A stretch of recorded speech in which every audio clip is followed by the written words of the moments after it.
WHO forecasts worldwide slowdown in COVID-19 infections. In a statement, the Global Health Organization, WHO, said that the pandemic is nearing a relatively peaceful time, with broad sections of the world going towards a sort of denouement this year. However, it cautioned that it is imprudent to assume that COVID-19 has reached its conclusion. According to the report, there is expected to be a pause in cases throughout the world for many months as global immunity builds up after the widespread transmission of the Omicron variety. On the other hand, researchers expect that at least 1/4 of those living in the most populated states will have contracted the virus in Australia. The World Health Organization, WHO, predicts that following an anticipated decrease in infections, new waves of diseases would arrive, but they will be classified as epidemics rather than as a continuation of the pandemic. In a statement released on Monday, WHO Europe Director Hans Kluge said that Europe might be on the verge of entering a pandemic endgame.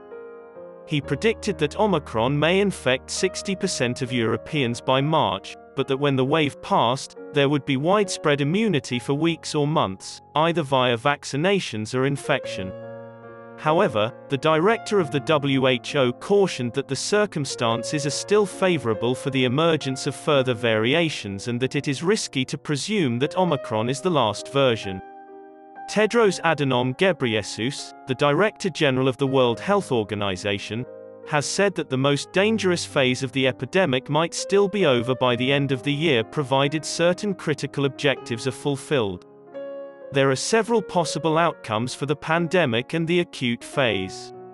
Nevertheless, it is risky to assume that Omicron will be the final variation or that we are at the conclusion of the game. Tedros announced the commencement of a meeting of the World Health Organization's Executive Board. Instead, globally, the circumstances are favorable for the emergence of more varieties.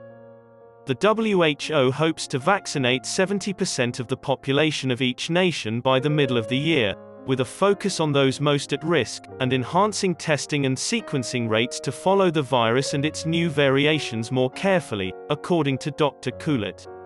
A continuous and integrated approach for managing acute respiratory infections is necessary in order to prepare for future pandemics since COVID will be there for the foreseeable future, he added. However, learning to live with COVID does not imply that we should give the virus a free pass. It cannot imply that we tolerate over 50,000 fatalities every week from a disease that is both preventable and curable. Authorities in Australia have claimed that the most populated states are seeing a decreasing slope in the number of COVID cases. Over the preceding week, the 7-day average number of new infections in New South Wales decreased from 38,138 to 20,214. On January 15, Daniel Andrews said there were 31,262 cases a day in his state.